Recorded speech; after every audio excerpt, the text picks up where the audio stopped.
fuerza de mar, fuerza del espacio y fuerza del ciberespacio. O sea, ya ha salido el ejército y tienen una fuerza de una gran cantidad, o sea, ya no está dentro del ejército. Ellos han tomado esa decisión. ¿Qué dice Sun Tzu? La victoria máxima. ¿Qué cosa es la victoria máxima? Es doblegar al enemigo sin batalla. Entonces, si yo dejo inservible los activos críticos informáticos de un país, los sistemas de comando y control, sus sistemas de armas, entonces un país no podrá sostenerse, no se va a poder conducir una operación y no se podrá usar los sistemas. Por lo que la fuerza que gane en el ciberespacio podrá doblegar al enemigo sin batalla física, pero sí con batalla en el ciberespacio. Termino diciendo que el reto que nos hemos planteado en las Fuerzas Armadas, de los 3 comandos, de las 3 instituciones, lo vamos a lograr solamente sacando lustre a nuestros valores de amor a la patria, de vocación de servicio, de que el tiempo no importa con la única finalidad de cumplir la misión. Muchas gracias.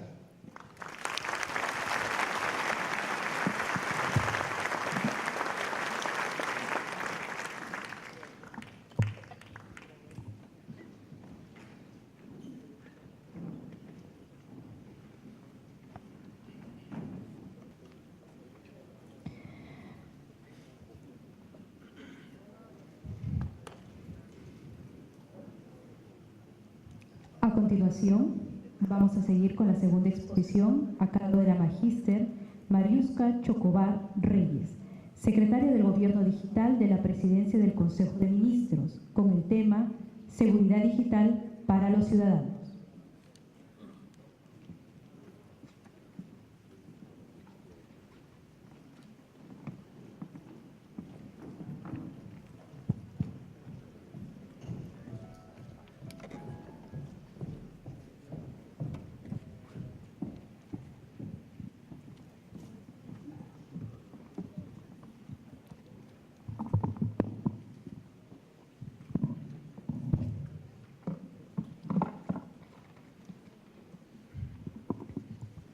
Muy buenos días, señor congresista Jorge del Castillo, señores autoridades, señor representante de la OEA en el Perú, Miguel Ángel Trinidad, señores autoridades, invitados, muchas gracias por estar hoy en esta conferencia que tiene una importancia bastante trascendente para el Perú, sobre todo hoy que se ha publicado la resolución legislativa de la adhesión del Perú al Convenio de Budapest. Voy a compartir mi presentación con el señor Fernando Vélez, experto y especialista en temas de regulación digital, que trabaja en la presidencia del Consejo de Ministros en la Secretaría de Gobierno Digital junto conmigo. Y me voy a permitir primero darles una pequeña reflexión. Lo que hemos visto en los últimos años en el Perú y en el mundo es que estamos viviendo una revolución industrial que nos está llevando a cambiar nuestro estilo de vida. Nosotros hoy nos comunicamos a través de los celulares y pensamos que la vida es imposible si no tenemos un medio de comunicación como existe hoy en los celulares y de alguna manera también en las computadoras o cómo desarrollamos nuestro trabajo. Y esto no solamente está en el ámbito de las personas que tenemos un trabajo permanente o de aquellas personas que de alguna manera desarrollan un trabajo de oficina, ¿no? Esto es inherente a todos nosotros como ciudadanos.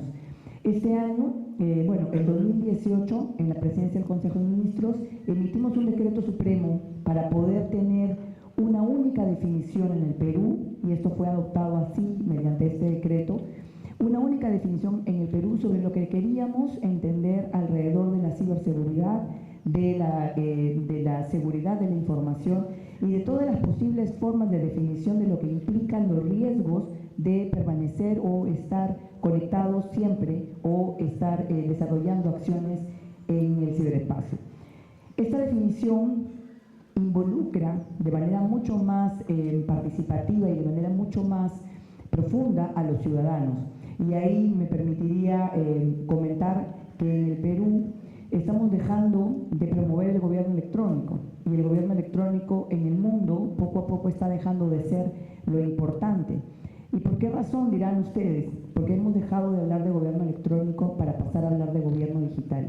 ¿Y cuál es la gran diferencia? Durante muchos años el gobierno electrónico, así como todo lo que tenía que ver con la definición de gobierno electrónico, se centraba en las computadoras, en el hardware, en el software, en aquel desarrollo que podíamos hacer en temas netamente tecnológicos. Hoy el gobierno digital involucra a aquel usuario que se ve positivamente o negativamente afectado por lo que involucra el despliegue de tecnología digital, esto es, los ciudadanos. Por esta razón, la definición que adoptó el Perú este año es la definición de seguridad digital. Y para hacerles el resumen, involucra que se desarrolle un espacio de confianza donde los ciudadanos podamos ejercer nuestros deberes y derechos como ciudadanos digitales. Y esto involucra no solamente que hagamos grandes inversiones a nivel de las empresas privadas o de las empresas del Estado para poder prevenir estos ataques informáticos, como bien hemos visto hace unos minutos, sino también que preparemos a la gente, que preparemos a los ciudadanos en aquellas cosas que necesitamos saber para no caer en los errores que pueden terminar en el robo de nuestra identidad, de nuestros datos, de nuestro dinero en algunos casos, o simplemente en la vulnerabilidad de aquello que es nuestra propia vida. Por esta razón, también de la mano con la inversión que podemos hacer en tecnología pura y en gobierno digital, se tiene que capacitar a las personas que están a cargo. ¿Por qué razón? Porque hoy en el mundo ya los ataques informáticos no son solamente con software común, sino con soluciones de inteligencia artificial. Entonces, estos hackers o estos ciberdelincuentes se vuelven cada vez más expertos para poder vulnerar aquellos espacios donde pueden afectar a los ciudadanos. Imaginémonos que realmente en el Perú estamos yendo ya a un camino donde el Estado se está digitalizando y los datos personales de todos los ciudadanos están en nuestras bases de datos. Necesitamos desarrollar soluciones que vayan mucho más allá de aquello que hoy conocemos o tenemos de manera conocida con prácticas comparadas en otros países. Solamente para terminar esa reflexión del gobierno electrónico al gobierno digital, la cuarta revolución industrial nos está trayendo ya la necesidad de invertir en investigación y desarrollo, de pensar en modelos como el pensamiento computacional en los niños, que hoy lo está promoviendo el Ministerio de Educación, en asesorar a las pymes para que puedan tener mayor inversión en temas de tecnología, pero al mismo tiempo mayor conocimiento, y que nosotros mismos como país invirtamos en investigación y desarrollo para tener mucha más preparación de nuestra gente ante cualquier riesgo que exista en el ciberespacio y además en todo aquello que involucre la conectividad del gobierno digital para las personas. Quiero dejarles con esta reflexión, nosotros como ciudadanos tenemos una gran responsabilidad, además de ser funcionarios públicos, tenemos la gran responsabilidad de prevenir, de estar permanentemente capacitados y en alerta, pero también de aprovechar las tecnologías digitales para mejorar nuestra vida, para utilizar de mejor manera esto que nos provee la cuarta revolución industrial para generar desarrollo social en la gente, para poder promover nuevos modelos disruptivos de negocios que puedan llegar a nuestras regiones y que puedan generarles mayores ingresos a nuestros propios ciudadanos.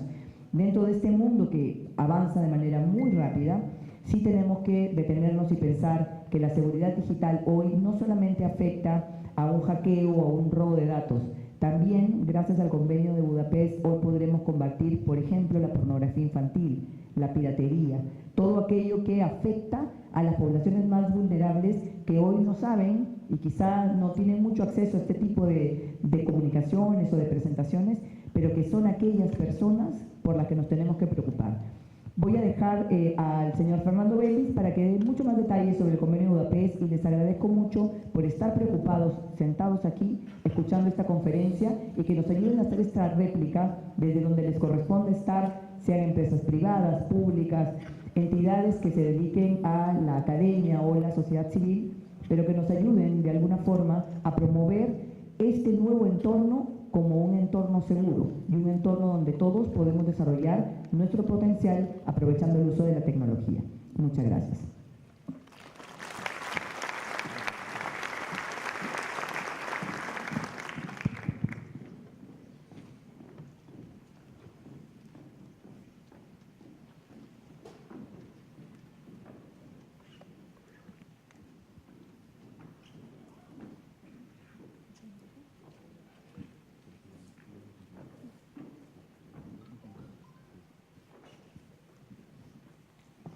Bien, muchas gracias a todos y todas.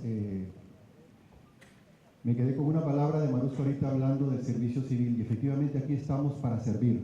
Esa es una primera expresión que quería que recordemos todos. Estamos al servicio de los ciudadanos. Ese es nuestro rol en el Estado. En los diferentes entes donde estamos mirando al ciudadano. El ciudadano está en el centro de todo lo que hagamos. Eso siempre tenemos que recordarlo. Y agradecerles también a todos ustedes por estar preocupados el día de hoy, además, por un tema tan importante como ha sido o es el tema de ciberdelincuencia, y el hito que el día de hoy efectivamente ha sido publicada la resolución legislativa.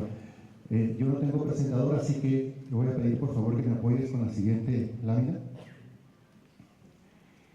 Vamos a hacer primero una primera mirada muy rápida de cuáles han sido los antecedentes a lo que hoy día ha sucedido, que es la publicación de la resolución legislativa. Siguiente, por favor. Debemos recordar primero que el convenio de ciberdelincuencia es un convenio europeo, es del Consejo de Europa.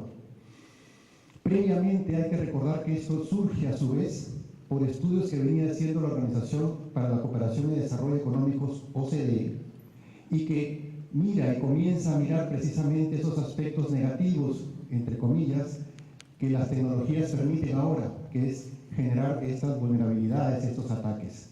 A propósito de esto, en el 2001 nace este convenio, en el 2004 entra en funcionamiento para el Consejo de Europa y para los países de Europa, pero comienza a invitarse a países para que puedan adherirse. Es así, en este proceso, que en el 2014 el Perú solicita adherirse a este convenio. En el 2015 comienza a trabajarse este tema en el país. Siguientes, por favor. Para estas fechas, en el 2015, cabe indicar que esta actual Secretaría de Gobierno Digital, en la Presidencia del Consejo de Ministros, antes Oficina Nacional de Gobierno Electrónico e Informática, opina favorablemente para la ratificación de este convenio. Y es así que este año, en junio de este año, el presidente del Ejecutivo, el presidente Vizcarra, envía el proyecto de resolución legislativa al Congreso. El Congreso, a su vez, lo ratifica, ya lo sabemos el día de hoy, y hoy día ha sido precisamente publicada la resolución legislativa. ¿Qué es lo que viene? Mejor dicho, lo aprueba el Congreso, el presidente tendrá que ratificarlo según la ley de perfeccionamiento de los tratados, tiene que publicar un decreto supremo, el mismo que debe ser comunicado al Consejo de Europa para que este documento finalmente entre en vigencia. Es decir, no solamente se adopte hacia adentro del convenio y se haga todo lo que se tiene que hacer, ya lo vamos a ver más adelante, y poder además tener ámbito de trabajo sobre este tema del convenio con el Consejo de Europa. Siguiente, por favor. Siguiente. Ahí está. Ya nos han explicado y nos ha hecho una interesante presentación el general del Ejército sobre los temas de ciberdefensa. Pero antes de entrar a esto, yo quería recordarles que estos temas de ciberdefensa, ciberdelincuencia, cibercrimen, hasta antes de la aparición de las tecnologías digitales o tecnologías de la información y su uso masivo, y la actuación de las personas en el ámbito de un determinado espacio territorial, tenían cierta forma de regularse, y hasta ahí el principio estaba bien. Particularmente el Código Penal parte de dos principios: principio de legalidad, que eso esté normado, regulado por una norma, y el principio de territorialidad. Si es así, este tipo de actuaciones o conductas predigitales, preinformáticas, si quieren, tenían de alguna manera una forma de poder ser controladas en un ámbito determinado del territorio. Resulta que ahora las tecnologías posibilitan que vayamos mucho más allá del ámbito territorial. Tenemos entonces conductas que pueden ser transfronterizas y tenemos un problema. La aplicación de la regulación por país dificulta no solamente el control interno, sino dificulta la posibilidad de poder llegar al origen, a la causa de este cibercrimen o ciberdelito. Siguientes, por favor. Es así que nace el cibercrimen, siguiente, como una forma de conducta por el cual se hacen actividades ilegales con el uso de tecnologías digitales, especialmente en Internet. Esto puede ir, y ya lo sabemos, desde conductas muy básicas como accesos ilícitos a base de datos, pero también puede haber fraude, espionaje industrial, pornografía, etcétera, etcétera. Siguiente, por favor. Así, y aquí voy a pasar rápido, las perspectivas nada más que tenemos actualmente, que ya todos conocemos. ¿Qué está pasando con los delitos informáticos o ciberdelitos? Tenemos pornografía infantil, violencia de correspondencia o comunicaciones, cada vez un poco más suplantación de identidad en el mundo digital, violación de datos personales. Siguiente, por favor. Fraudes, cibercrimen, crimen organizado. Esto ya no es solamente el típico ciberdelincuente que quizás era una persona entendida en la materia y que hacía experimentos y se conectaba. Va mucho más allá. Es crimen organizado lo que está pasando aquí, entre otros delitos más. Siguiente, por favor. Así tenemos que un tema importante cuando hablamos de ciberdelitos o ciberdelincuencia es que necesitamos investigar generalmente más allá del territorio de una nación, y eso se dificulta si no tenemos, digamos, una legislación adecuada, armonizada, por lo menos parecida, para poder hacerlo. Así, los países no están alineados y resulta que viene ese convenio que nos permite hacer esto. Siguiente, por favor. Siguiente. El objetivo básicamente del convenio es entonces armonizar, si quieres llamarlo así, los tipos penales que tenemos en cada país para poder lograr perseguir ese tipo de conductas a nivel de los países que hacen parte de este convenio. Básicamente, el convenio tiene 4 capítulos y 3 ejes esenciales que voy a pasar muy rápidamente para que ustedes entiendan de qué van estos 4 capítulos y estos 3 ejes esenciales en los cuales nosotros creo que hemos hecho algo, pero que todavía nos faltan hacer cosas. Siguiente, por favor. Primer eje, importante, define los delitos en 4, o los define en 4, los clasifica de 4 formas. Delitos que tienen la tecnología como fin, tecnología como medio, tecnología como contenido, y delitos que tienen infracciones a la propiedad intelectual. Algunos de ellos ya los conocemos. El primero clásico, atentados contra la confidencialidad, disponibilidad e integridad de la información. De esto algo se tenía, así que tenemos que actualizar esta información. Delitos comunes que ahora se utilizan la tecnología como medio, por ejemplo, fraude informático, falsificación de datos. El de contenido, quizás uno de los más, digamos, peliagudos en este momento y que está sucediendo hoy día. Creo que ha habido una acción por parte de la Policía Nacional sobre el tema de pornografía infantil o pedofilia, no estoy seguro de eso, pero establece justamente diversos aspectos con relación a la producción, posesión y distribución electrónica de pornografía infantil.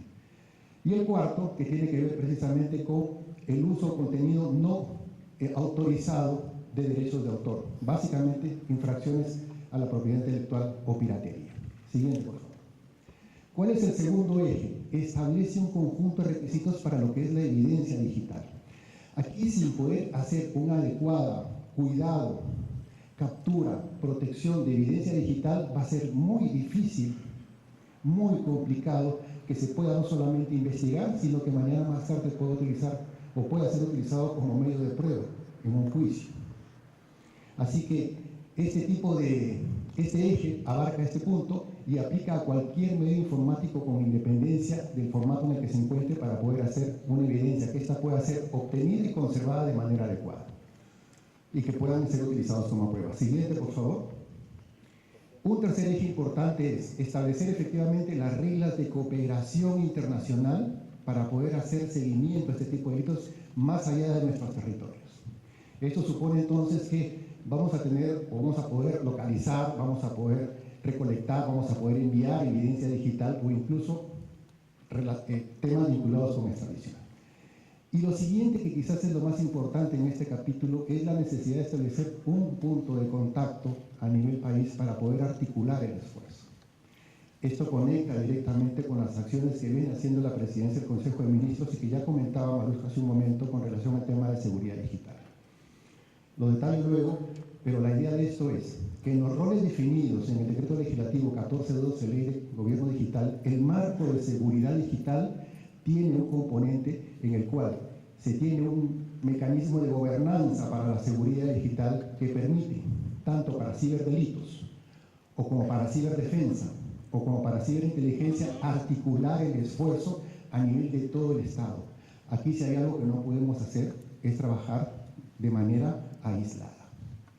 Si este es un componente transversal y estamos viendo que atraviesa fronteras, lo que tenemos que hacer es colaborar entre las instituciones para poder lograr un efecto en el modo país de lograr las cosas y no solamente colaborar, sino poder preservar la integridad de las personas y nuevamente de los ciudadanos. Siguiente, por favor. Ya nos han dicho lo que le puede costar a un país, pero solamente recordemos cuánto le puede costar a una pyme un ciberataque. Esta es una fuente, en este caso Kaspersky, para temas de pymes solamente, y nos habla en millones de euros. ¿Cuánto puede costar un ciberespionaje, un fraude, un uso inapropiado de información, vulnerabilidad del software?